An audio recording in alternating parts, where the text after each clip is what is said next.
Comment? C'est bon, ça rentre pile poil, carré. 1, 2, 3, 1, 2, 3. Ah oh, ça fait mal aux oreilles.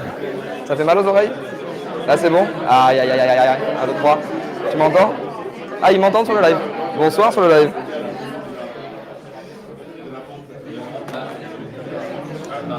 La marque, un pied de chaque côté. Non, on s'en fout. C'est pour vous donner un peu, c'est pour le point et pour que vous restiez dans le cadre. C'est ça? C'est ça. C'est ça. Et on nous entend, donc on dit pas de bêtises, on nous entend en live. Ça y est, on entend. Ouais. Bonsoir tout le Bonsoir, monde. bonsoir. Ah oui, elle a mis la marque. Elle a mis la marque. Elle a mis la marque. On est bon? On attend le go de... Ah, c'est toi? Il est Ah non, tête. c'est toi. T'as mis les miennes? Oui, Ok, trop bien. c'est le bas. Tchouk, tchouk, tchouk. Trop bien. On est bon? Yes. Je fais un petit... Non. On va faire un... Ça y est un truc? Vas-y, c'est un truc. Oh, ça marche presque. Ça marche presque. Pas du tout, ça va. Bonsoir. Bonsoir. Ah, la petite Parfait. maison. La petite maison. Bonsoir, bienvenue à Yoli Design, bienvenue à la briqueterie. Nous avons des notes ce soir, parce que sinon on oublie de dire des choses. Bravo, merci. Du coup, bienvenue à la briqueterie, bienvenue à Yoli Design numéro 3. Qu'est-ce que c'est Yoli Design, Rebecca? Qu'est-ce que c'est? Je te calme. Aïe Design, c'est l'événement où nous échangeons autour de l'expérience culinaire, des nouveaux usages et services dans la restauration et qui a pour vocation de créer du lien entre ces acteurs. Qui sommes-nous? C'est vrai ça, qui sommes-nous? Avant de commencer et de répondre à cette question, feinte. Qui vient pour la première fois à la briqueterie? Pas mal, bravo. Bienvenue, du coup, re-bienvenue à la briqueterie. Et vous demandez du coup certainement qu'est-ce que c'est la briqueterie? Vous auriez raison.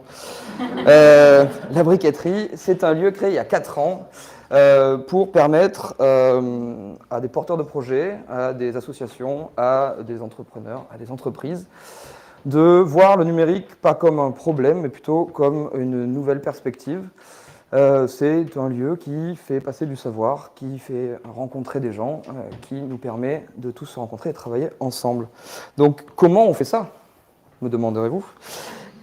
On fait ça de 3 manières différentes. On a d'abord une résidence pour les experts du numérique, donc 40 freelances qui sont ici avec des expertises différentes, autant dans la tech, le design, le gros, le marketing, etc. Tous ces gros mots. Une deuxième partie qui est une agence qui se passe à côté, du coup, au-dessus, qui travaille avec les freelances et qui permet à toutes les personnes qu'on accompagne de grossir, de grandir, d'évoluer et d'utiliser le numérique comme il faut ou comme ils ne l'imaginent pas. Et du coup, on met en place des stratégies et des équipes avec les freelances qui sont ici. Et la troisième chose que l'on fait, c'est ça, c'est des événements. Comme à Yoli Design, on fait aussi des pastis.tech, pastis.gross, pastis.tech, pastis.makers, pastis.design. On en fait plein. En gros, le but, c'est de faire venir des gens comme vous, de les faire se rencontrer, de faire partager du savoir et de créer de l'émulation. Voilà. Et Qui pourquoi sommes-nous? nous? Pourquoi nous? Pourquoi nous? Pourquoi moi? Pourquoi Rebecca? Moi, parce que j'ai fondé la briqueterie il y a 4 ans avec Pierre et Clotilde. À côté de ça, j'ai aussi un restaurant. Et du coup, pourquoi nous, là, Yoli Design? Parce qu'on est un peu des fans de papilles. Voilà. Et Rebecca, pourquoi toi? Pourquoi moi? Moi, je travaille chez Atrium, qui est une agence de design de services et d'expérience basée à Marseille. Désolée, ça fait beaucoup de gros mots en une seule phrase. Je vais commencer par ce que c'est notre travail. Et qu'est-ce qu'on fait? Donc on est une agence de design et d'innovation qui révèle vos opportunités de demain grâce au design de service. Et en fait, notre métier, c'est de se mettre à la place des utilisateurs, de comprendre leurs besoins et leurs problématiques en les écoutant et de concevoir les solutions pour répondre à leurs problèmes. Voilà. Moi, pourquoi moi? Pourquoi toi? Pourquoi toi? Ouais, parce qu'en fait, je suis passionnée de cuisine aussi. Et d'ailleurs, je vais faire un dîner pop-up avec une copine qui s'appelle Maïssa, ici même le 1er avril. On va ouvrir les réservations d'ici quelques semaines. Donc, si vous êtes intéressés, on vous enverra le petit lien. On fait aussi des ateliers de fermentation à la briqueterie. On est de plus en plus nombreux. On aime trop faire fermenter plein de choses différentes et faire des expériences cheloues. Donc, si vous voulez aussi nous rejoindre, vous êtes les bienvenus. Qu'est-ce qui se passe ce soir? Déroulé de la soirée? Bah oui, c'est vrai ça. Yes. Donc, Pourquoi en fait, sommes-nous là? Exactement. Depuis que je pratique le design de service, ce qui me porte un peu, c'est la responsabilité des designers sur ce qu'ils vont designer, donc concevoir, que ce soit des services ou des produits. Et pour moi, le designer, il a vraiment une responsabilité à apporter aux marques pour lesquelles il travaille, parce qu'il va avoir un impact social et environnemental dans ce qu'il va créer. Et donc, du coup, il doit porter cette responsabilité-là. On parle généralement de design social quand on parle de ça. Et du coup, le design social, c'est un design qui va aider les populations ou qui va amener un progrès humain. Donc pas progrès dans le sens productivité, mais progrès dans le sens ressenti émotionnel. Donc aujourd'hui, en fait, ce soir, on voulait s'inscrire, c'est la brillante idée de Sylvain, on voulait s'inscrire en fait dans un parcours pour que vous compreniez en fait justement l'expérience d'un primo arrivant à Marseille via 3 associations locales. Et donc du coup, ce soir, on va parler des projets à impact. Et donc via ces 3 grands moments qui vont être l'arrivée et l'accueil, un premier pas dans l'insertion et la formation et le retour à l'emploi. On va commencer par Claude du Bouillon-Noailles. Il vous expliquera, je le laisse expliquer. Puis Iris du Refugee Food et Sylvie Martin du République. Voilà. Très bien, et comment ça se passe? Du coup, chaque Vas-y. talk dure 15 minutes. Pardon, excusez-moi, je me mets sur la marque. Chaque talk dure 15 minutes. Après chaque talk, nous avons 3 questions. Qu'est-ce que c'est une question? C'est vrai ça, qu'est-ce que c'est une question? Une question, c'est une phrase. Une phrase qui commence par une majuscule, on s'en fout, mais elle finit par un point d'interrogation. Voilà, vous comprendrez peut-être à un moment pourquoi je dis ça. Retenez bien ce qu'est une question. 3 questions donc, et ensuite, à la fin de ces 3 talks, nous nous retrouverons en haut, où nous pourrons discuter entre vous, avec eux, avec nous, autour d'un petit apéro dînatoire. Voilà. Voilà. J'ai un... Merci. On remercie pour cet apéro juste une dernière personne, Cristal, qui nous offre ces délicieux pastis à déguster, que vous retrouvez sur la table après les talks et pas avant, parce que sinon vous n'écoutez plus. On avait déjà essayé, ça ne marche pas. Et donc du coup, j'ai un seul et dernier conseil avant de vous laisser dans les mains expertes de nos 3 invités. N'oubliez pas de vous hydrater. Merci.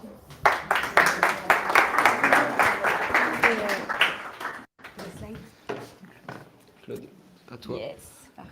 Le studio, je te laisse le mettre.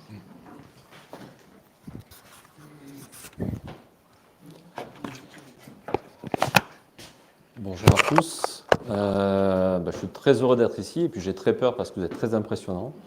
Donc je vais essayer de pas trop... je vais essayer de garder mon propos. On m'a demandé de parler du bouillon de Noailles et des actions qu'on porte autour de l'insertion professionnelle et de la cuisine. Merci à la briqueterie, merci à Atrium pour son invitation. Le bouillon de Noailles, c'est une association qui a été créée il y a 3 ans avec une première idée qui était l'ouverture d'un restaurant qui soit entreprise d'insertion et qui soit également solidaire avec une double tarification et qui soit aussi à disposition des habitants du quartier de Noailles. Donc ça, c'était la grande idée. Après, on s'est rendu compte qu'il fallait un local. On s'est rendu compte qu'il fallait de l'argent. On s'est rendu compte que ce n'était pas simple. Et on s'y attelle, on s'y attache, mais on fait d'autres choses aussi en attendant en parallèle. Et je vais vous parler de ces autres choses. Donc le film que vous allez voir ne parle pas de ce restaurant. Voilà. Je ne sais pas ce que j'ai pas dit là-dessus, mais voilà. Comment on fait? Flèche du bas. Donc le bouillon de Noailles, aujourd'hui, porte différentes actions, différents dispositifs de nature à créer du lien social, donc de la convivialité, de la rencontre entre différentes personnes. On intervient principalement dans les quartiers prioritaires de la ville, des quartiers à forte précarité. Ça peut être précarité économique, mais aussi précarité alimentaire. On est basé à Noailles, donc on intervient quand même surtout à Noailles. Mais on est également chantier d'insertion depuis maintenant 2 ans. Et je vais vous présenter les dispositifs qu'on porte aujourd'hui. Le premier qu'on a commencé en 2020, c'est des ateliers de cuisine mobile. Donc on s'installe dans la rue, on s'installe dans des foyers, dans des écoles, et on propose à des gens de cuisiner ensemble. Donc on n'est pas des chefs cuisiniers, on n'est pas des cuisiniers, on est des animateurs en termes de cuisine. Le but, c'est se faire plaisir en cuisinant et puis se rencontrer. On offre souvent les repas aux habitants du quartier ou aux bénéficiaires du lieu qui nous invitent. Voilà, donc c'est plutôt une cuisine de découverte et de plaisir. C'est pas vraiment de la formation ni même de l'insertion professionnelle. Ensuite, on est éditeur d'une magnifique revue, voilà, qui s'appelle Ingrédients. On en est, celui-là, c'est le 12e numéro. En fait, on a appelé ça revue de rencontres culinaires. Ce sont des entretiens avec des habitants d'un lieu, des commerçants ou des passants. On leur demande une recette et en fait, ils nous racontent leur vie, en gros. Nous, on parle de cuisine. Vous ne retrouverez pas vraiment de recettes dedans très précises, mais ça parle de cuisine, d'alimentation et puis de parcours de vie. Donc celui-là, c'est sur la cité Herbel, c'est le dernier. Celui d'avant, c'est sur la fermentation. Je crois que vous fermentez ici, donc 100% fermenté. Celui-là, c'est sur une initiative de la Cité de l'Agriculture. Bonjour la Cité de l'Agriculture, je sais pas, là-bas. Sur des paniers bio solidaires dans le 15e, dans une AMAP avec une AMAP du 15e arrondissement. Donc, revue ingrédients. Et le prochain numéro va traiter du sésame. Et ça va être la sortie sera le 17 mars, un peu de pub, à la Cité de l'Agriculture.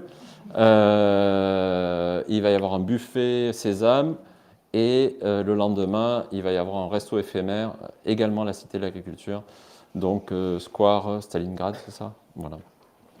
Mais donc, on ne va pas parler de ça. Je vais vous parler après de deux lieux, deux cuisines, l'espace des enfants autonomes qui est à Noailles et puis la cuisine du 101 qui est à Saint-Mauron.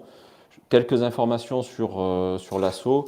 Donc aujourd'hui, on pense qu'on est en contact et qu'on accompagne entre 300 et 400 bénéficiaires dans les événements qu'on organise ou dans les lieux que l'on gère. On est une asso, donc on a à peu près 150 adhérents aujourd'hui. La prochaine AG est le 4 avril si vous voulez venir adhérer. Et on a une trentaine de bénévoles qui renforcent nos équipes salariées de façon très régulière. Ça peut être pour de l'animation, de la logistique, du conseil, de l'accès aux droits, etc. On a des stagiaires, service civique, comme tout le monde, toutes les assos, 10 salariés, dont 3 en insertion. Alors, 10 salariés en reconversion, on est quasiment tous en reconversion professionnelle, et moi le premier, et je vais parler après des parcours d'insertion. Voilà. Et on travaille avec beaucoup de partenaires opérationnels, des assos, on monte des projets très régulièrement avec différentes structures. On est financé par l'État, la ville, le département et puis la Fondation de France. Pas mal de dons aussi. On fait quelques ventes ingrédients, mais bon, ça ne rapporte pas beaucoup, même si ça marche bien. L'espace des enfants autonomes. Donc en fait, c'est un lieu qu'on a créé à Noailles pour des enfants qui sont en difficulté scolaire en école primaire.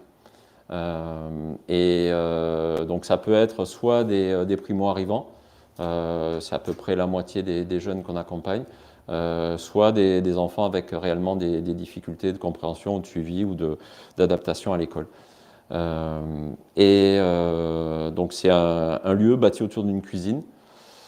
Tu regardes l'heure. C'est un lieu bâti autour d'une cuisine. Et comme pour tous ces dispositifs, on considère que tout le monde aime cuisiner et aime manger. C'est un moyen aussi pour des gens qui parlent, enfin des gamins qui ne parlent pas vraiment français, d'apprendre du vocabulaire, mais aussi commencer à écrire les recettes, les lire, faire un peu de maths, etc., sans s'en rendre compte. Et puis à côté de ça, ils suivent aussi des activités artistiques, ils dessinent, ils explorent la ville, et il y a aussi tout un tas d'outils pédagogiques Montessori. Voilà. Donc on accompagne 6 gamins, enfin c'est des groupes de 6 gamins, et c'est en périscolaire, c'est-à-dire le soir et extrascolaire, le week-end et le mercredi et le samedi. Voilà. On s'est rendu compte qu'il y avait un enjeu fort, c'était l'alimentation et la qualité de leur alimentation. Beaucoup de ces gamins sont logés à l'hôtel ou en hébergement d'urgence, en foyer ou autre, avec leur famille. Et donc on fait intervenir aussi une diététicienne de l'asso pour travailler des menus équilibrés, faire connaître les aliments, etc., sensibiliser. On travaille avec le talus, par exemple, aussi. On fait des visites dans des fermes, dans cette ferme urbaine. Donc voilà. Et côté parents, on s'est rendu compte aussi que les parents qui amènent et qui viennent chercher leurs petits, ils ont aussi des problèmes d'accès au droit et des problèmes d'accès au travail aussi également. Donc bien sûr, il y a un travail avec les gamins, les instits de l'école Chabanon, puisque c'est l'école de quartier pour Noailles, mais aussi avec les parents. Donc on n'est pas dans l'insertion professionnelle, mais on est dans une sorte d'insertion sociale et de préparation aussi des enfants pour qu'ils aient un peu plus de chances de s'insérer plus tard. Et puis des fois, ce qu'ils cuisinent, c'est bon, donc je vais manger à midi, souvent mercredi. La cuisine du 101, c'est une cuisine à Saint-Mauron, c'est une cuisine collective l'idée, elle a été conçue par Solia Provence, qui est un bailleur social, Nexity qui a fourni les locaux, mis à disposition les locaux, et Le Bouillon qui anime le lieu. Et donc l'idée, c'est de mettre à disposition une cuisine qui ressemble à une cuisine domestique, sauf que c'est pour 6 à 10 personnes qui peuvent cuisiner en même temps, pour que les gens qui sont en hébergement d'urgence, hôtel, foyer ou même à la rue, puissent venir cuisiner ce qu'ils veulent sur place, manger sur place ou emporter, et dépendre un peu moins, ou en tout cas améliorer l'ordinaire par rapport à l'aide alimentaire qu'ils peuvent recevoir, que ce soit l'aide de la banque alimentaire, les colis, etc., ou les barquettes préparées. Voilà. Et donc nous, on fournit tous les produits secs, les épices, la farine, le riz, les pâtes, etc. Et ils amènent les produits frais. Ce qui est, on s'est rendu compte, quand même un problème, parce qu'ils n'ont pas forcément les moyens de se payer des produits frais. Donc il y a la cuisine, mais c'est aussi un tiers-lieu. Donc il y a aussi des activités de création artistique. On organise des soirées à thème, on projette des films. Il y a aussi il y a une art thérapeute qui est sur place. Il y a aussi de l'accès au droit avec un travailleur social. Et c'est d'ailleurs un sujet important. Voilà. Et à côté de ça, le lieu est ouvert pour les habitants du quartier, les assos du quartier. Les habitants du quartier, souvent, sont des personnes seules qui veulent rompre l'isolement et qui viennent, alors qu'elles ont une cuisine chez elles, etc., qui viennent cuisiner et manger avec d'autres personnes, rencontrer du monde. Et les assos, c'est un moyen de sensibiliser les jeunes des assos de quartier, des maisons pour tous, etc., à l'alimentation. Voilà, donc il y a beaucoup de monde, ça grouille de monde, venez voir si vous voulez, c'est un lieu très très vivant. Et en plus, oui, il y a un espace pour les enfants en bas âge aussi, où ils peuvent jouer de façon autonome, et c'est souvent un lieu de répit pour les mères qui sont seules, quoi. Qu'est-ce que j'ai pas encore dit? Sur place, voilà, on a 6 animateurs qui se relaient du lundi au samedi, et 3 de ces animateurs sont en insertion professionnelle. Et c'est comme ça qu'on a démarré l'activité d'insertion professionnelle. en faisant de l'accueil, de la gestion du lieu, des coups de main aussi à la cuisine, sachant que l'idée c'est que les gens soient autonomes quoi, quand même. Donc voilà pour ce lieu. Qu'est-ce que c'est pour nous l'insertion? Donc nous on est chantier d'insertion, ça veut dire qu'on accueille et qu'on salarie des personnes qui sont très éloignées du marché de l'emploi. Et le premier éloignement, il n'est pas sur le geste technique, il n'est pas sur le métier, il est sur la précarité sociale. Ça va être des problèmes de logement, ça va être des problèmes financiers, ça va être des problèmes psychologiques, ça va être des sorties de prison, ça va être... voilà. Et on fait un travail avec ces personnes pour essayer progressivement de lever ces freins. Voilà. Et le temps qui reste chez nous, qui varie entre 6 mois et 2 ans, ou 18 mois plutôt, voilà, progressivement, on va essayer, par le travail, par la régularité du travail et l'accompagnement, de les aider à améliorer leur quotidien, améliorer leur situation. À côté de ça, ils ont un accompagnement pour apprendre un certain nombre de principes de travail dans une structure, ne serait-ce que l'assiduité, la ponctualité, le respect des règles d'hygiène, c'est des choses parfois très basiques. Et après, on essaie de réfléchir ensemble à leur projet professionnel, voir s'ils ont une petite idée de ce qu'ils auront envie de faire après. Chez nous, c'est quand même lié à la cuisine, mais ça peut amener à des métiers aussi comme des métiers d'accueil ou d'aide à la personne, pas uniquement de la restauration, mais ça peut être de la restauration traditionnelle ou restauration collective. Voilà. On travaille en réseau, dans plusieurs réseaux d'ailleurs, avec soit d'autres entreprises d'insertion plus spécialisées dans la cuisine, mais aussi avec des entreprises de droit commun. Et l'idée, c'est amener, notamment par des périodes d'immersion, des sortes de stages, les salariés en insertion à découvrir d'autres environnements un peu moins sécurisés et un peu plus professionnels par rapport à la technique, quoi. Donc voilà l'accompagnement qu'on fait. Je ne sais pas ce que j'ai oublié de dire, mais c'est peut-être pas très grave. J'ai presque fini. Donc, en gros, au bouillon, qu'est-ce qu'on fait? On essaie de répondre à un certain nombre de besoins. Le premier, globalement, c'est rompre l'isolement. Le deuxième, c'est l'accès à l'alimentation. De façon très très primordiale pour certains. On est en train de lancer à titre expérimental un système de bons qui permet pour que des personnes qui ont peu d'argent puissent aller dans des épiceries solidaires qui proposent des produits bio locaux qui leur permettent d'acheter des produits frais. Donc là, on a le soutien de la ville et on expérimente sur 6 mois. Après, on va voir si on peut développer. Donc il y a aussi bien l'accès primaire à l'alimentation que améliorer la qualité de la nourriture et de l'alimentation. Et puis un autre besoin qui est quand même de travailler comme forme de réalisation. Voilà. On pense qu'aujourd'hui, on a on est en train de créer, parce qu'on est quand même très jeune, une sorte de communauté où il y a aussi bien des bénéficiaires que des bénévoles, que des salariés. Parfois, quand on crée des événements, on ne peut pas forcément dire qui est qui et qui gagne plus à être là et à faire le travail. Parfois, c'est les salariés ou les bénévoles, etc., qui sont très heureux de l'apport des bénéficiaires.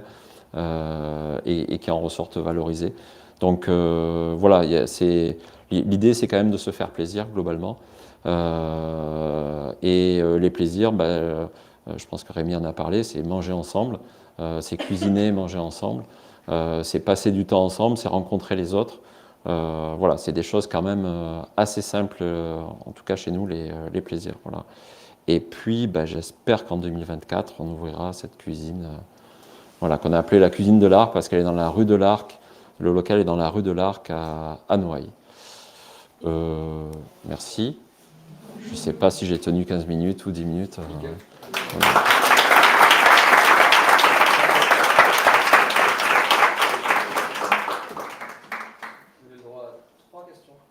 Qui finissent par un point d'interrogation. Exactement. Juste, c'est un peu du truc, mais le bouillon, est-ce que c'est la même chose que sur Paris ou non? Alors, à Paris, il y a sûrement des bouillons, mais l'idée du bouillon... Le bouillon à Paris, c'est une entreprise. Oui, non, mais le nom du bouillon est venu de l'idée des bouillons parisiens du 19e, qui en fait était parti de quelque chose de fournir une alimentation nourrissante, riche pour des ouvriers à pas cher sur les marchés de gros, et qui sont devenus, pour certains, des lieux très chics, très branchés, pour d'autres où il y a encore une mixité sociale, quoi. Voilà, donc l'idée c'était la mixité sociale, l'alimentation, et puis Noailles, on trouvait que c'était quelque chose qui bouillonnait un peu. Il y a, bon déjà, Noailles, ça parle forcément d'alimentation, puisque c'est un gros marché. Et aussi, il y a plein de projets, il y a plein d'initiatives qui se font. Voilà, on trouvait que ça bouillonnait, quoi. On était contents de notre nom. Mais on s'est créé ici, quoi. Voilà. D'autres questions? Vous cherchez des bénévoles de manière ponctuelle? On en cherche tout le temps. Et donc, il y a un groupe de bénévoles, voilà, entre 30 et 40 bénévoles qui viennent de façon très régulière. Il y en a qui viennent une fois et puis qu'on ne revoit plus pendant 6 mois, puis qui reviennent. Enfin, voilà. Il suffit d'envoyer un petit mail ou passer un coup de fil ou à la sortie vous me le dites. Et puis et voilà. Et il y a un groupe WhatsApp dans le numérique. Et on vous dit, tiens, là, aujourd'hui, on aurait besoin de telle date pour faire, quelqu'un pour faire ça, qui ça intéresse, etc. Voilà. Une dernière question peut-être. Ce serait quoi vos besoins là aujourd'hui? Ouf, mais on a combien de temps? C'est nos besoins. Nos besoins, c'est d'avoir le permis de construire pour le resto, parce qu'on l'a déposé et puis on s'est fait retoquer, mais ça, je ne sais pas si vous y pouvez quelque chose. Comment? Ah alors, avec plaisir, si vous connaissez quelqu'un au Bâtiment de France, les architectes des Bâtiments de France. Nos besoins, ils sont multiples. C'est les financements, parce qu'aujourd'hui, nous, 90% de notre source financière, c'est de la subvention ou des dons. Et c'est un travail permanent que d'aller chercher de l'argent auprès des différentes collectivités. Et bien sûr, à part la Fondation de France aujourd'hui, qui nous finance sur 3 ans l'espace des enfants autonomes, tout le reste, c'est des financements sur 1 an qui ne financent pas ou très peu du fonctionnement et qui financent surtout des projets. Donc, quand on gère des cuisines, on en vient en permanence à imaginer des projets alors qu'il existe pour aller récupérer des financements.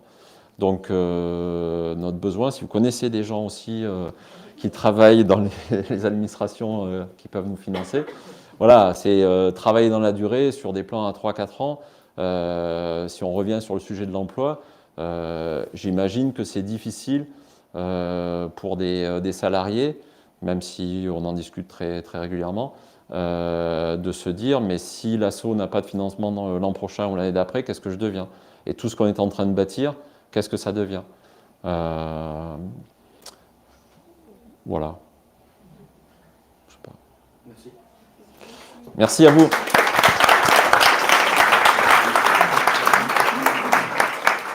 Je récupère le micro du mec et je le...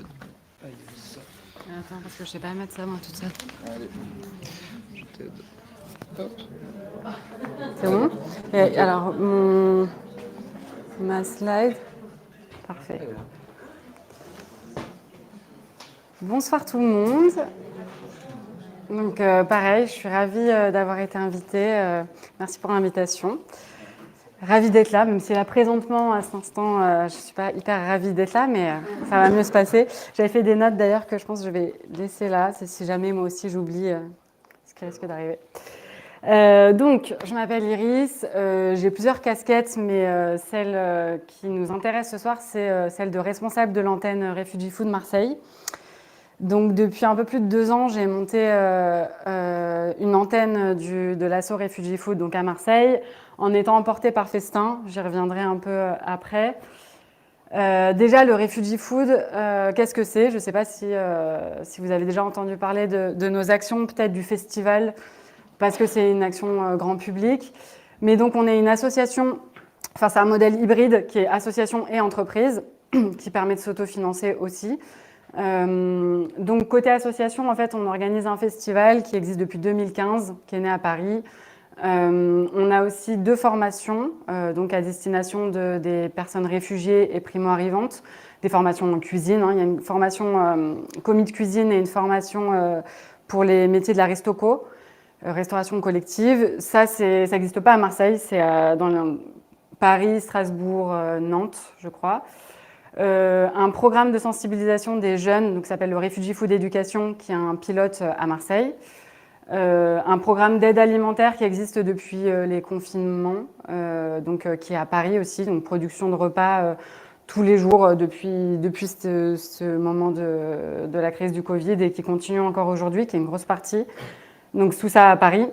Et à côté, une entreprise, on a plusieurs restaurants donc à Paris, un qui est au Grand Contrôle qui s'appelle La Résidence, et 2 autres, donc les Arbustes et une buvette aux Amarres, qui sont 3 restaurants ou buvettes ouverts au grand public et qui ont pour objectif d'être des tremplins pour des cuisiniers qui veulent se lancer.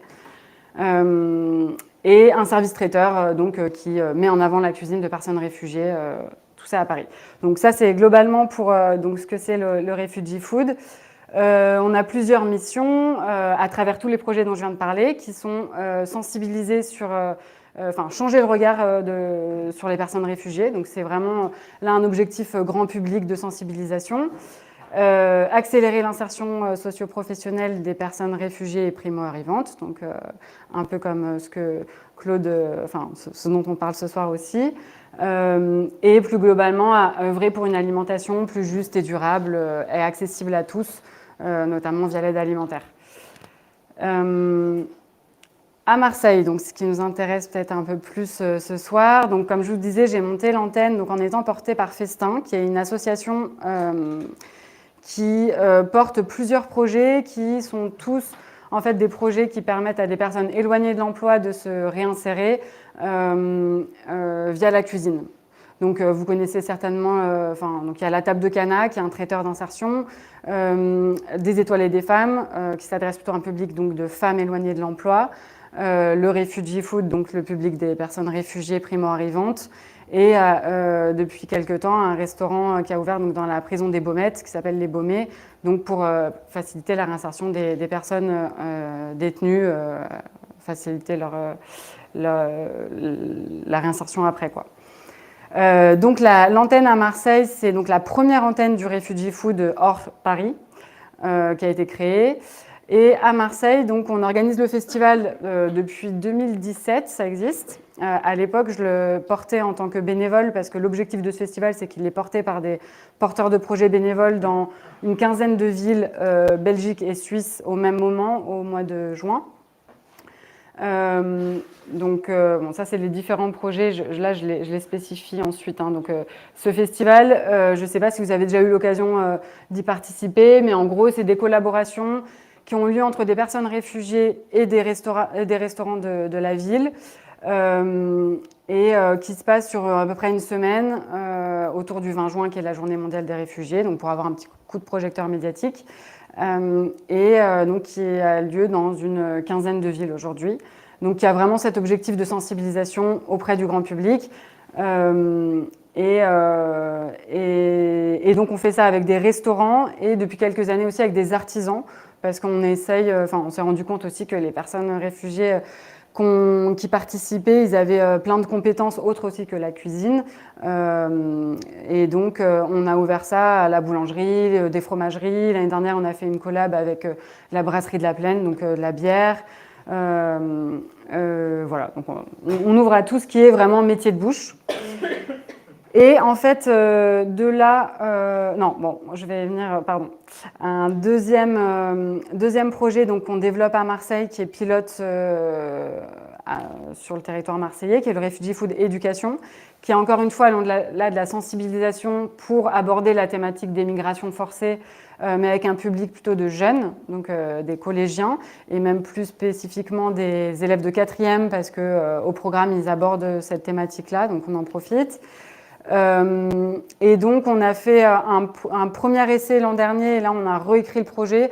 En gros, on le fait cette année avec le collège des Chartreux qui est dans le 4e en 5 phases. Donc en fait on intervient, il y a une première phase de projection où on fait venir une réalisatrice pour projeter un webdoc qui s'appelle Carnet de solidarité et aborder la thématique de l'accueil parce qu'elle a accueilli un réfugié tchadien chez elle. Ensuite on a des témoignages, un repas à la cantine qui est préparé par une cuisinière réfugiée pour tous les élèves du collège. Donc là c'est comme une collab qu'on va faire dans le festival mais avec l'équipe de la restauration collective du collège. Après, une phase où on fait des ateliers de cuisine animés par des cuisiniers réfugiés en petits groupes pour les élèves. Donc là, ça permet aussi de faire découvrir des recettes du monde et voilà, d'aborder cette problématique-là d'une autre façon, encore une fois avec la cuisine comme support. Et ensuite, on a une phase qui est donc les témoignages, je l'ai dit, et on termine par des ateliers de philo pour conclure l'année et vraiment voilà, une conclusion avec les élèves. Tout ça, on essaye vraiment de le co-construire avec toute l'équipe pédagogique et c'est un projet là qu'on a réécrit de cette façon et dont on est très content, qui a super bien marché l'année dernière, qui permet vraiment de s'adresser aux jeunes. Et on a eu des super retours avec une mesure d'impact qu'on a pu faire voilà, la suite du projet. Et ensuite, donc, un programme d'accompagnement aussi, qui est un pilote, donc là, un programme d'accompagnement vers l'emploi. Là, en fait, on est parti du constat vraiment terrain en organisant le festival. Donc, comme je disais, le festival, ça fait quand même pas mal d'années qu'on l'organise. Et du coup, à chaque fois, il y a ces cuisiniers ou ces personnes réfugiées qui ont un intérêt pour la cuisine, qui viennent faire des collaborations pendant le festival. Et en fait, on s'est rendu compte qu'ils avaient besoin d'un accompagnement un peu plus long terme. Donc, c'est même comme ça qu'est venue l'idée de formaliser ce programme à Marseille. Et donc, on l'a conçu comme un tremplin, comme un sas qui leur permet de confirmer leur projet pro. Parce qu'aussi, donc on s'est rendu compte qu'il y avait beaucoup, enfin, nous en tout cas, dans ceux qu'on connaissait autour de nous, il y en avait beaucoup qui projetaient une certaine vision des métiers dans le secteur de l'hôtellerie-restauration, qui est parfois un peu en décalage avec la réalité.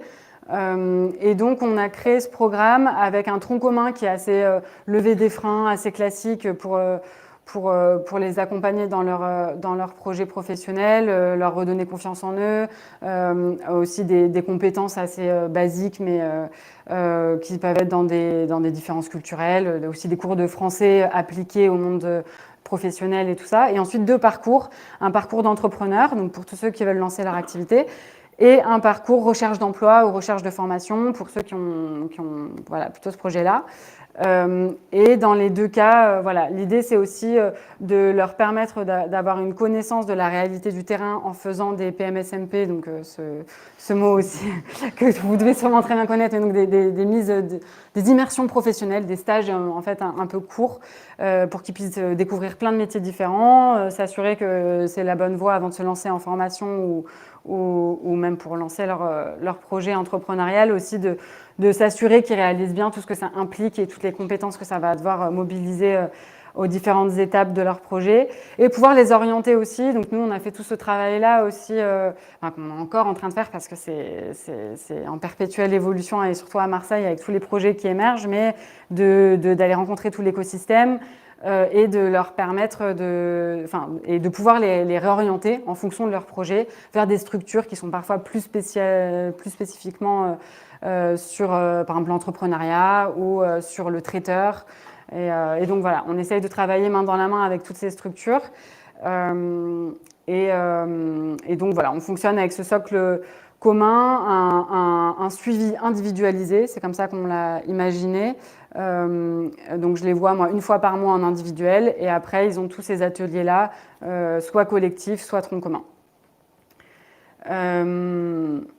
Voilà, en gros, j'accompagne donc comme ça une dizaine de bénéficiaires à l'année et donc là, je vous ai mis le petit schéma d'un peu comment on l'a pensé avec des ateliers donc recherche d'emploi, entrepreneuriat.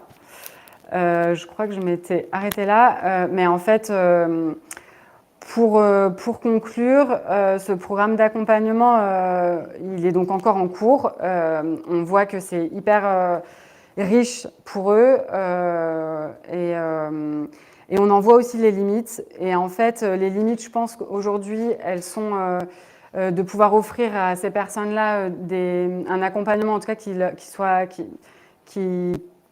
soit qualifiant. Et en fait, là, on est en train de justement penser ce programme d'accompagnement et d'un peu le voir évoluer. Dans les projets qui arrivent, il est notamment question d'une formation que je vous ai parlé, par exemple, qu'on a dans certaines villes dans le nord de la France, de le développer à Marseille pour pouvoir justement répondre à ces besoins qu'on constate sur le terrain. En fait, c'est vraiment on teste, on apprend en faisant. Et on se rend compte qu'effectivement, ces personnes accompagnées, elles ont aussi là besoin de diplômes. Donc voilà, on aimerait bien pouvoir développer à partir de la rentrée prochaine un accompagnement, une formation qualifiante pour eux. Et je pense aussi que dans les next steps, et c'est aussi ce à quoi on réfléchit avec Festin plus au global dans tout ce qu'on entreprend dans ces projets, qui est un gros sujet, c'est la formation aussi des professionnels pour pouvoir que ces professionnels-là puissent accueillir aussi dans leur structure, soient aptes à accueillir des personnes en insertion, des personnes réfugiées, primo-arrivantes, parce qu'aujourd'hui, dans le secteur de la restauration,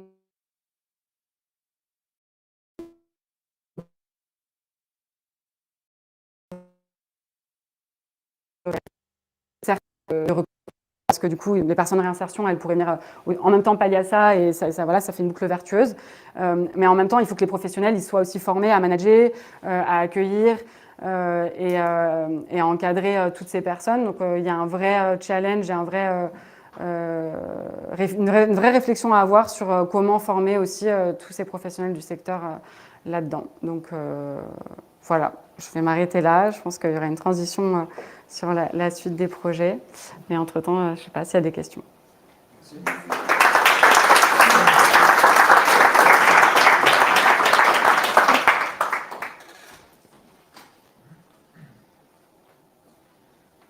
Comment sont sélectionnés les bénéficiaires? Pour le programme d'accompagnement ? Oui. Et bien, comment ils sont sélectionnés? En gros, on travaille avec une conseillère d'insertion professionnelle. En fait, dans un premier temps, on communique sur le fait qu'on a ce programme d'accompagnement auprès de tout l'écosystème. Donc là, on fait des infocos, des réunions comme ça collectives.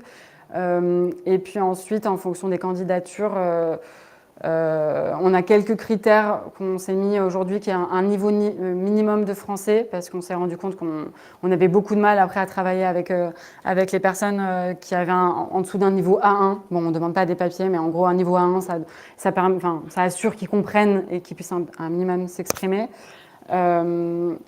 Et quels sont les autres critères? À la base, c'est ce qui est pour le festival, c'était vraiment dédié, spécifiquement pour les personnes réfugiées. Sur le programme d'accompagnement, on l'ouvre à toute personne primo-arrivante. Donc primo-arrivant, ça veut dire qu'ils sont arrivés sur le territoire depuis moins de 5 ans et qui ont le droit de travailler. Donc c'est hyper important pour pouvoir faire justement ces fameuses périodes d'immersion, de stage et tout ça. Et pouvoir simplement les aider à trouver un travail, il faut qu'ils aient le droit de travailler. Mais à part ça, après ils rencontrent donc notre conseillère d'insertion professionnelle qui leur fait un premier diagnostic, ensuite un petit bilan professionnel. Et à partir de ce moment-là, si toutes les cases sont causées, sont cochées et qu'ils ont un projet, peu importe le projet, on les accompagne. Voilà.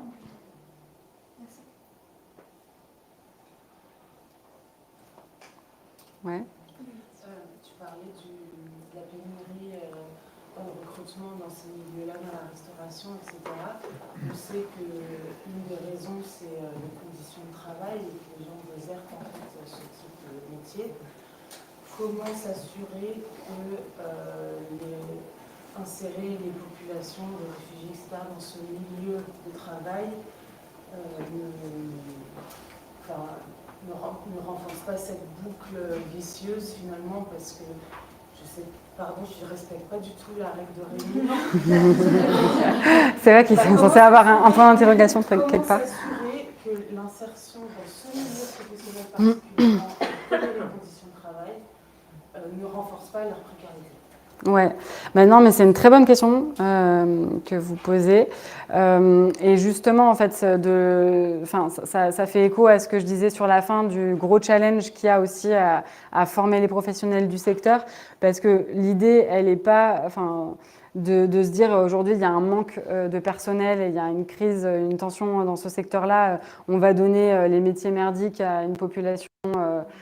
Voilà, ça serait bête et ça serait pas long terme et durable comme façon de faire. Mais d'où l'importance de toute façon repenser ce secteur-là pour pouvoir proposer des conditions de travail qui soient bien plus viables et durables aux personnes qui travaillent dans ce secteur. Et ainsi pouvoir insérer après les personnes réfugiées. Après, comment s'assurer? Nous, aujourd'hui, on essaye de simplement identifier les partenaires et les structures qui ont envie d'accueillir des personnes. Ou comme nous, par exemple, quand on fait le festival, tous les restaurants qu'on programme dans les festivals, dans les différents festivals. Effectivement, il faut avoir envie, mais on essaye de jauger les bonnes raisons. Est-ce que c'est vraiment pour la rencontre? Est-ce que c'est... Voilà, j'ai pas la réponse exacte à ça. Je pense que effectivement, c'est un travail de fond en fait, de repenser ce secteur-là, et que c'est pas simplement envoyer sur des métiers qu'on n'a plus envie de faire, des personnes qui sont dans le besoin. C'est loin d'être l'objectif qu'on se fixe. Donc voilà, je sais pas trop si j'ai répondu à ta question, mais... Non, mais en tout cas, on le prend en compte, quoi. C'est sûr que c'est une question qu'on a en tête aussi. Vous êtes entreprise d'insertion, c'est ça ou... Alors, non, nous, on n'a pas... Enfin, à Marseille, en tout cas, on a... au Refugee Food, parce que chez Festin, oui, il y a des entreprises d'insertion. Mais au Refugee Food, non, on n'a pas d'entreprise d'insertion. On est vraiment soit sur de la sensibilisation, soit ce programme d'accompagnement qu'on va transformer, du coup, en formation qualifiante. Mais à Paris, oui, c'est le cas dans plusieurs structures, dans les restaurants et dans les restaurants. Là, ça fait 3. Merci. Je t'arrache. Tu peux l'arracher. Je l'accroche.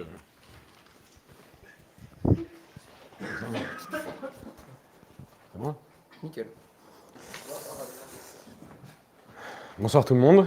Alors merci pour toutes ces transitions hyper intéressantes, parce que on va pouvoir justement dérouler sur cette question, mais sur d'autres thématiques.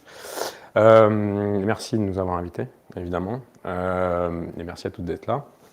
Donc moi je suis Sylvain, j'ai cofondé une association qui s'appelle La Petite Lily, dont aujourd'hui je suis vice-président et en particulièrement en charge des sujets des partenariats associatifs, parce que vous allez voir qu'on a un modèle un peu particulier.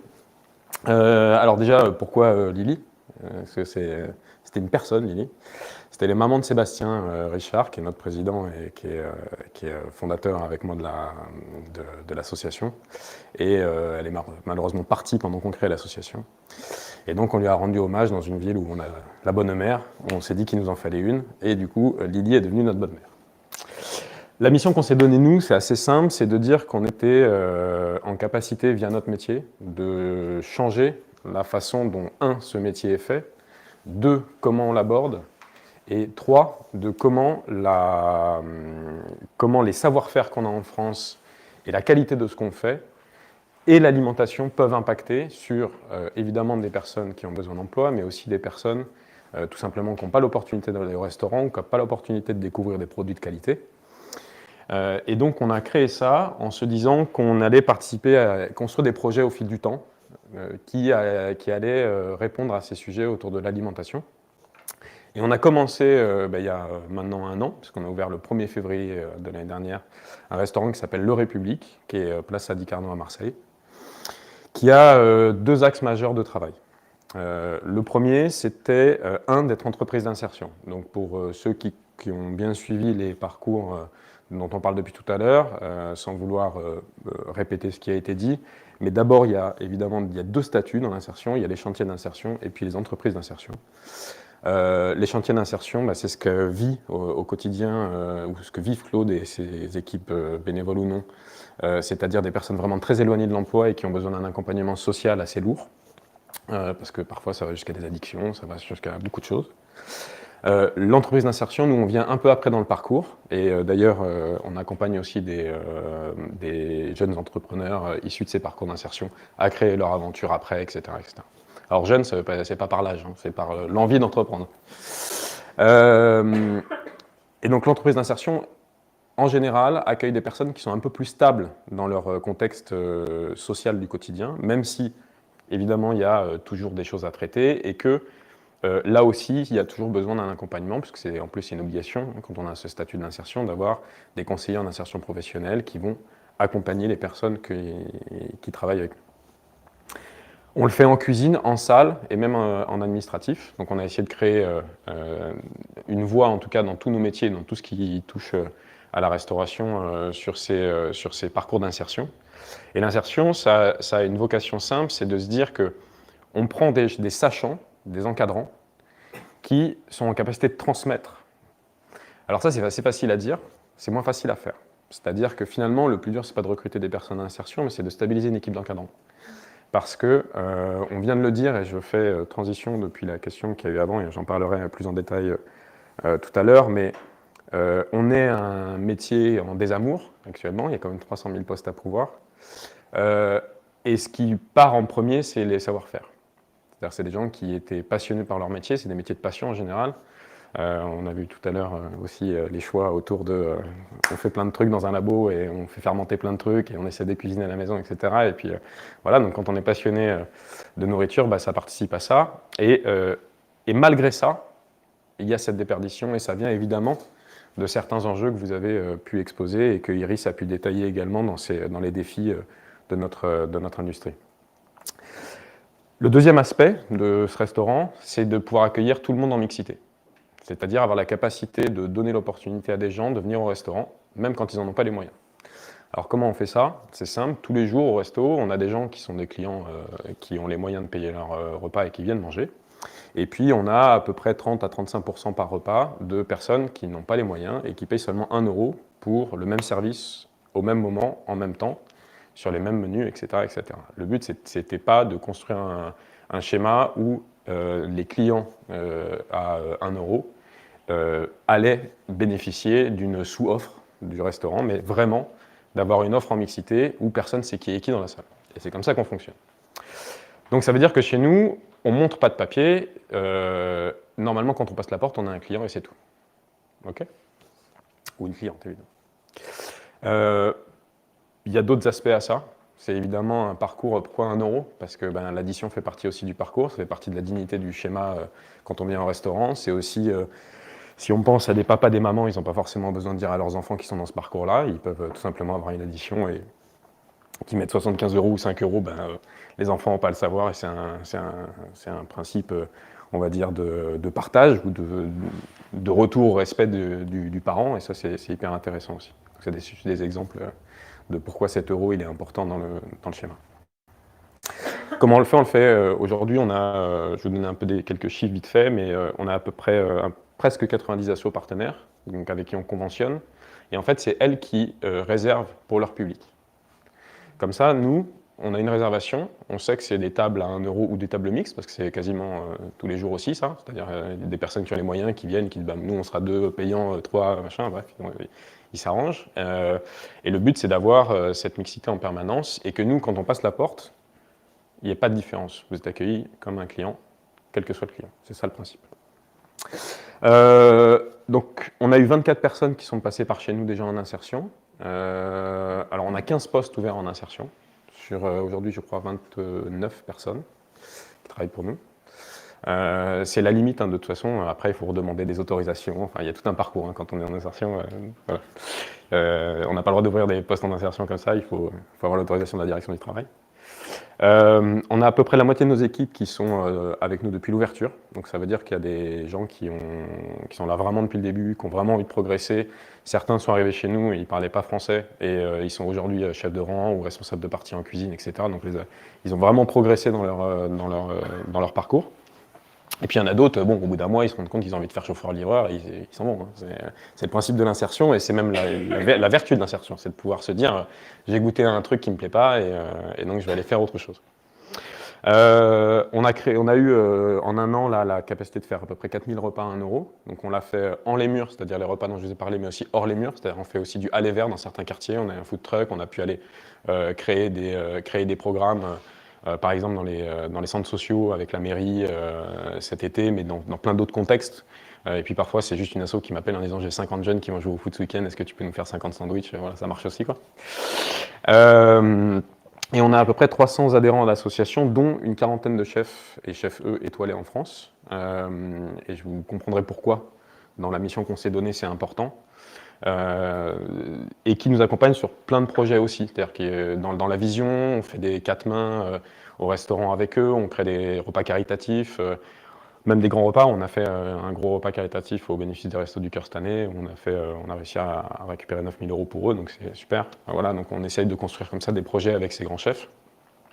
Mais aussi, c'est une façon pour nous aussi d'influer sur ce monde, justement pour rebondir un petit peu plus loin sur les sujets de notre métier qui est en crise, hein, tout simplement, sur l'emploi et sur cette perte de savoir-faire. Et les premiers qui sont symboles de ça et qui sont le premier rang ou rempart peut-être de demain à ça, bah, c'est ceux qu'on voit le plus. Et souvent, ceux qu'on voit le plus, bah, c'est les chefs qui ont des étoiles et qu'on voit à la télé et qu'on voit dans les magazines et dont on parle, etc. Même si ce n'est pas eux qui font le plus gros de notre métier.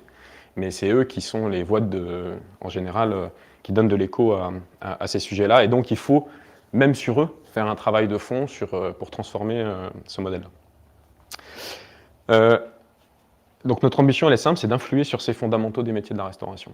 C'est-à-dire que comment nous, on voit cette étape d'après de celle que décrivait Iris, qui était donc ce risque de se dire on met des gens dans un métier compliqué, etc. Ben, nous, on essaie de partir de l'effet inverse, c'est-à-dire comment on fait pour que ce métier ne soit plus un métier différent des autres.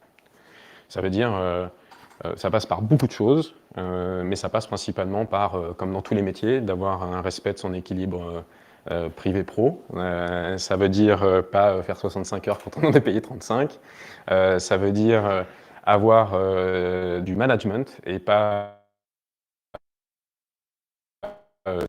est important dans ce domaine-là. Mais le brigade, Kofi a créé les brigades, c'est très militaire cet univers, donc c'est un univers qui était très dur de base et qu'on essaye de transformer en ayant cette vision qui est de dire on est aussi des entrepreneuses et des entrepreneurs et donc on doit changer les modèles de management, changer les modèles de formation. Il n'y a plus besoin, comme ça se faisait il y a 30 ans, de brûler la main d'un gamin sur une plaque pour lui expliquer que c'est chaud. Je pense qu'on peut savoir lui expliquer différemment, quoi. Donc ça c'est vraiment cette mission-là. Donc là, ce que vous voyez, typiquement, c'était une soirée où on avait des grands chefs avec nous et on a fait une super soirée avec nos équipes en insertion. L'ambition, c'est quoi pour réussir ça? C'est simple, c'est d'aligner les valeurs, en fait, collectives et individuelles, pour retrouver du sens dans cette passion, dans ces métiers de passion. Parce que, évidemment, quand on a un super savoir-faire, qu'on est passionné par son métier, c'est génial. Mais si on perd cet équilibre, et en particulier, on l'a vu suite à l'impact de la crise qui a été le Covid, hein, il y a une remise en question un peu de chacun, de beaucoup en tout cas. Ça a été une remise en question de son environnement de travail, de la façon dont on veut vivre ensemble, etc. Alors, certains pour le moins bien, avec moins de vivre ensemble, d'autres avec un peu plus.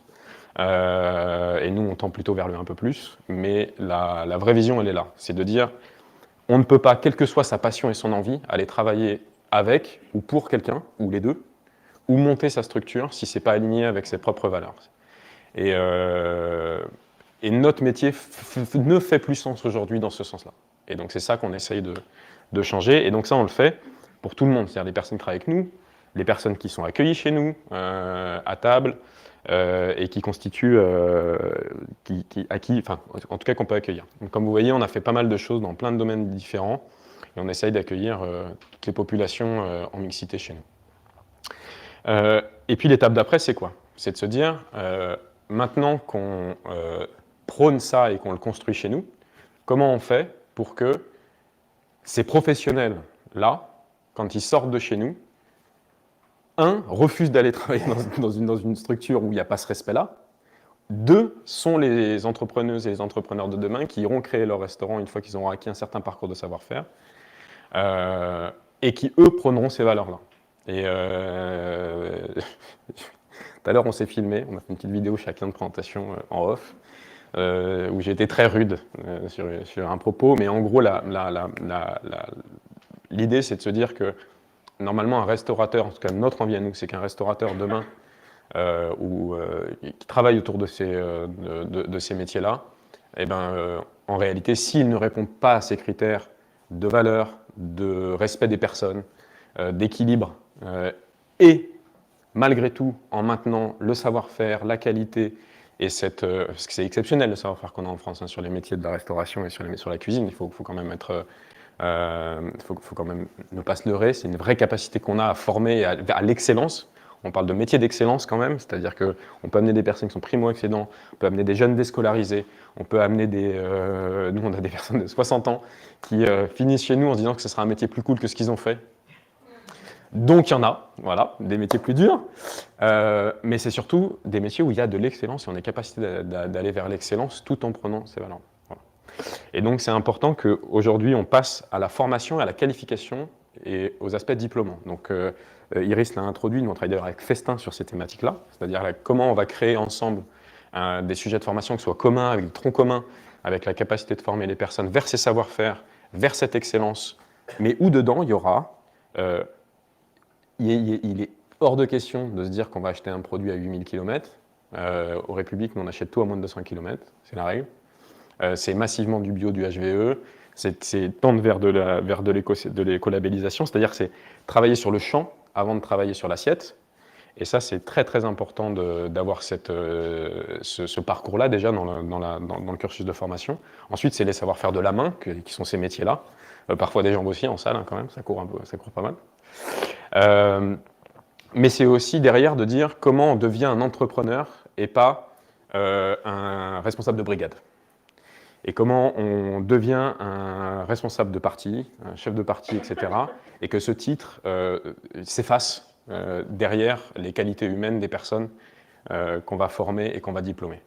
Et donc ça c'est la prochaine étape qui est en cours de construction, parce que l'ingénierie évidemment éducative est différente, ou en tout cas on la veut différente, pas forcément sur le savoir-faire de base, hein, un CAP de cuisine c'est top, hein, il y aura les mêmes techniques, et peut-être même d'autres, mais en tout cas sur le savoir-être, il y a un vrai sujet et c'est là où on veut construire cette ingénierie et la construire bien.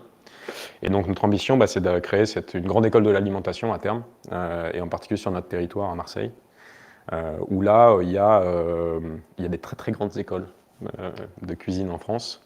On a des très belles écoles chez nous, mais on aimerait bien venir renforcer ça et que sur notre territoire on ait vraiment des capacités de formation d'excellence, mais de le faire avec le cœur. Voilà. J'ai terminé.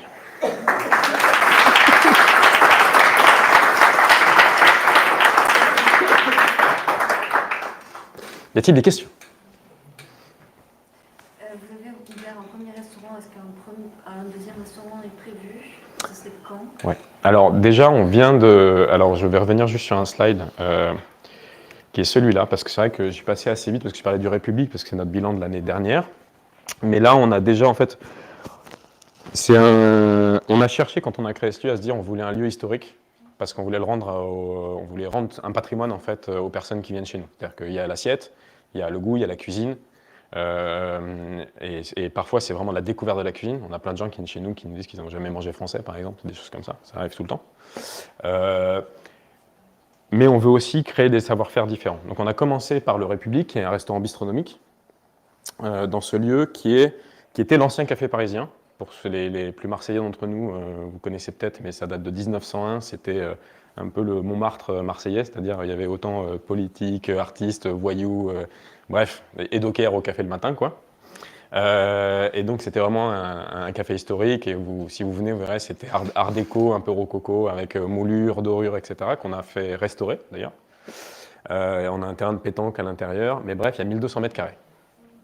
Donc c'est très grand, donc il fallait qu'on l'occupe, et c'est un lieu où on peut créer plein de choses et on peut expérimenter plein de choses. Donc on a commencé par le restaurant bistronomique. Là, on a ouvert également le Tariette Cocktail Club. Cherchez Tariette, vous en apprendrez un truc. Qui est donc un cocktail club le soir et qui nous permet maintenant de former à une cuisine plus tapas et au métier de barmaid et barman. Donc ça, c'est un complément à notre parcours de formation. On le fait avec la maison Ferroni, qui sont des alcools marseillais. Donc ici, pareil, on a essayé de garder le savoir-faire en local. On a les tables du République, donc, que je vous parlais tout à l'heure de Sébastien, qui est notre président et fondateur, qui était chef étoilé. Et donc là, c'est une table pour une dizaine de personnes maximum. Donc là, pour le coup, c'est une table de niveau étoilé. Et les gens réservent. Sachez que tous ces parcours-là, on les met à disposition des associations pour 1 €, même celle-ci. D'accord? Donc une fois par mois, les assos peuvent réserver cette table et des gens vont vivre un truc exceptionnel sans le savoir. Et là, l'idée, c'est de former à la haute gastronomie. Et donc d'avoir dans ce parcours chez nous la capacité de passer de la street food à la haute gastronomie, et de pouvoir ensuite, derrière, choisir un peu ce qu'on aime et dans quoi on peut se spécialiser pour aller vivre ça. Et puis on a ce terrain de pétanque, on fait de la privatisation, on fait du traiteur, parce que c'est un des métiers aussi de notre industrie. Et donc il faut aussi savoir faire à l'extérieur, aller se projeter sur l'environnement d'un client. Et donc on a beaucoup de missions de traiteur, de réception, etc. Ou de grands événements. On a géré les buvettes pour la Coupe du Monde, pour la sélection de l'équipe africaine de la Coupe du Monde 2023 de rugby. C'était très long cette phrase, mais c'était ça. Mais on a fait aussi les 100 ans de l'aéroport Marseille-Provence sur site avec 4 grands chefs et 5 food trucks, enfin, voilà, etc., etc. Donc on essayait d'innover à chaque fois. Et on parlait des centres sociaux aussi. Voilà. Donc on faisait la nourriture avec les enfants dans les centres sociaux, et puis après avec une autre asso qui s'appelle Dodescaden, on projetait des Miyazaki en plein air dans les cours et tout, c'était magnifique. Donc en gros, ça c'est l'établissement déjà qu'on a sur le site. Et oui, on se projette maintenant à créer d'autres établissements ailleurs, mais également du coup ces établissements de formation, parce qu'ils auront des lieux physiques, que ce soit des lieux de pure formation ou des lieux d'application. Voilà. C'était très long comme réponse. Non. Ça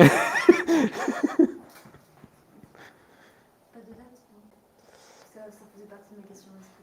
Ah non, il n'y a pas de date. Alors si, on a des dates. Cette année, c'est sûr, on va en ouvrir certainement un autre.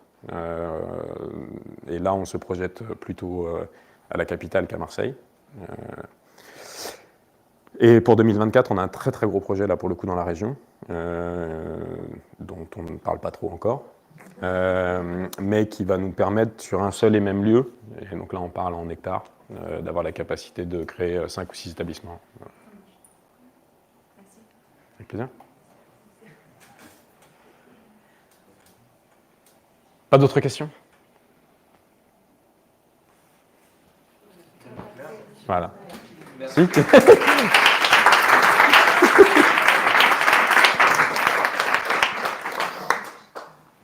Avant de vous laisser, je vous annonce juste les prochains événements de la briqueterie.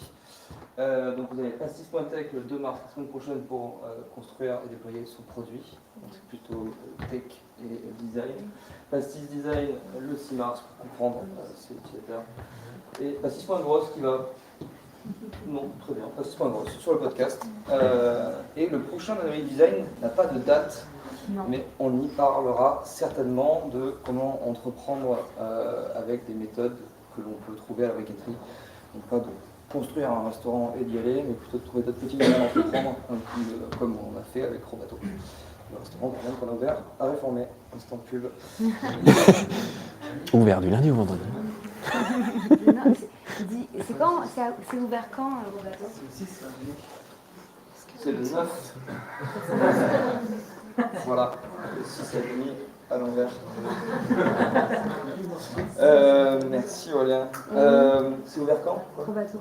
Robato, c'est ouvert à partir de la semaine prochaine tous les mardis au samedi, les midis et le soir pour du franco-japonais le midi et les ramen le soir. Merci. Je crois qu'il a dit iranien le soir. Quel est le lien? Je vous laisse donc maintenant monter, vous rencontrer. J'ai cru quand il a dit et des ramen, j'ai entendu iranien. Je me suis dit franco-japonais le midi, iranien le soir. Et après mon cerveau a fait ramen. Mais... Son nom, c'est Ramen d'ailleurs. Je sais pas si ça a déjà été, mais. Non, pas encore. Pas encore, il m'a pas invité. Donc, qu'est-ce que je te dis? Bravo à tous les trois, c'est trop bien. Ouais, c'est trop intéressant. Bon, ça va cool. Ah, mais on t'entend en plus dans le live. Mais attends, qu'est-ce que t'as dit là? Bien entendre mes bêtises. Oui. Heureusement que t'as pas dit méchant.